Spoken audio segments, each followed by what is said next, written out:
Rob here at etrailer.com, and today you're going to be taking a look at the Curt Class 3 Custom Fit Trailer Hitch Receiver on our 2019 Nissan Rogue. So here's what our hitch is going to look like once we have it installed. It's going to have a really clean, nice factory look to it because all we're going to see is the receiver tube sticking out and that cross tube is going to be hidden behind the bumper. So it's not going to be distracting or taking away from the looks of our Rogue. Our hitch is going to give us a 2-inch by 2-inch receiver tube opening, which is going to have a really wide variety of options when it comes to accessories that we can mount up. Whether we want to take a trip, take some bikes with us, we can put a bike rack in there, throw some extra gear on our cargo carrier, or put a ball mount in to tow a trailer. Now, the way we're going to mount any of our accessories is to the hitch pin hole here on the side. It is going to accept a standard 5/8 pin and clip. Now, these are not included with the hitch, but you can pick them up here at etrailer.com along with some locking devices to make sure your accessories are secure. Now, if you are going to be towing a trailer, obviously you need somewhere to hook up your safety chains, and our connection point is going to be a loop style welded to the bottom of the receiver tube. You can see we got plenty of room to get most size hooks on or off, and the fact that hitch pin is just slightly offset from our loops means we're going to have less of a chance of the safety hooks and the pin and clip interfering with each other. Now, as far as the weight capacity goes, our hitch is going to have a 525-pound tongue weight. It's going to be the maximum downward force of the receiver tube. That's going to be really nice for those larger bike racks, even all the way up to 4 or 5 bikes, or those big cargo carriers. We're going to be able to actually maximize the weight capacity of those cargo carriers. Now, as far as the gross trailer weight rating goes, it's going to have a 3,500-pound rating. That's how much our hitch can pull, including the trailer and everything we have loaded on it. But you want to double check your Nissan's owner's manual because you don't want to exceed the manufacturer's recommended weight. Now, Curt does recommend using a safety strap when carrying any non-trailer loads, such as a bike rack or a cargo carrier. I'd like to give you a few measurements, and that's going to help you whenever you're looking for accessories for your new hitch, like a ball mount, a bike rack, or even a cargo carrier. From the center of the hitch pin hole to the outermost edge of the bumper, it's right about 6 inches. That measurement is going to help you when you're looking at folding accessories to make sure you have enough room and they're not going to come in contact with the rear bumper. From the ground to the inside top edge of the receiver tube opening, it's right about 14 inches. That measurement is going to help you when you're looking at a ball mount to make sure you can find the appropriate rise or drop to match up to your trailer. But also at that height, I would recommend a bike rack or a cargo carrier with a raised shank. That way we can get a little bit more ground clearance out of it. But now that we've seen what our hitch looks like and gone over some of the features, let's put it on together. To begin our installation, we're going to start at the back of our Rogue and we're going to come to the driver's side. Now we're going to have these plastic panels that are covering up the frame rail on each side, and we're going to need to pull these out. So if we look on the edge here, we'll have a push pin. We'll have a few going along the outer edge. So you want to take a flat blade screwdriver, pop out the center section first, and that's going to relieve the tension off the push pin. Then we can come to the base and pull the rest of it out.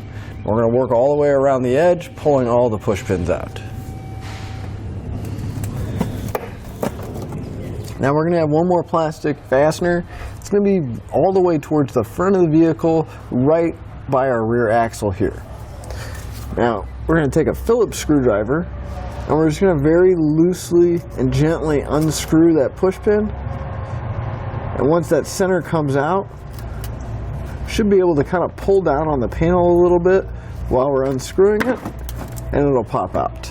Then we can pull the panel down and we'll set it aside.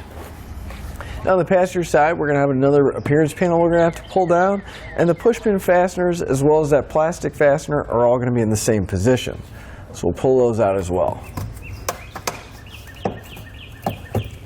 And then we can pull this panel down and set it aside as well. And with the panel out of the way, if we look up on the passenger side, we'll have this tie-down hook here. We're going to have 2 bolts on the bottom of the frame, and we're going to have 2 on the inside. We need to pull all of those out, so we'll grab an 18mm socket and pull the bolts out.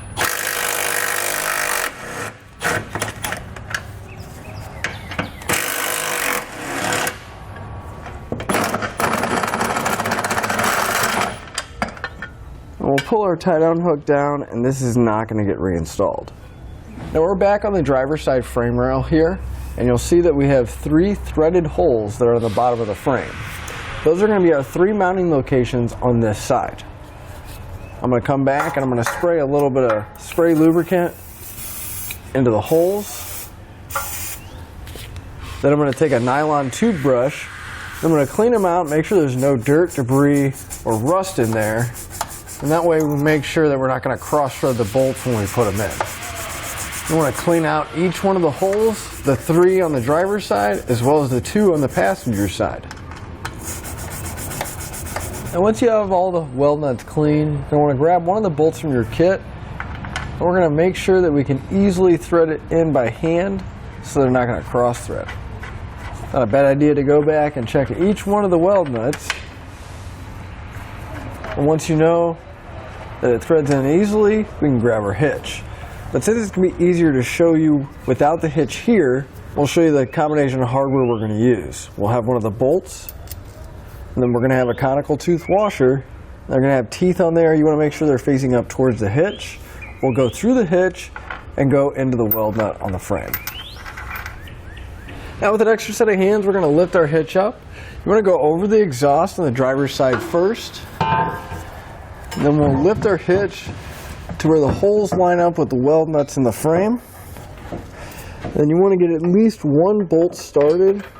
That way the hitch will support itself and we can work on getting the rest of the hardware in place. Once your hardware's in place, you're going to want to grab a 19mm socket and we can snug it all up.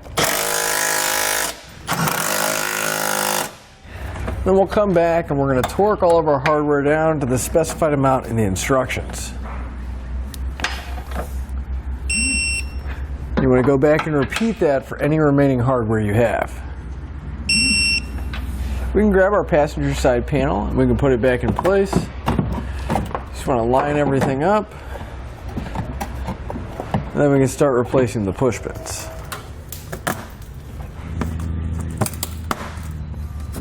Now the driver's side panel can go back in place, but we're going to have to trim it because the hitch is going to be in the way. So on ours, we're going to be leaving it off. But that'll finish up your look at the Curt Class 3 Custom Fit Trailer Hitch Receiver on our 2019 Nissan Rogue.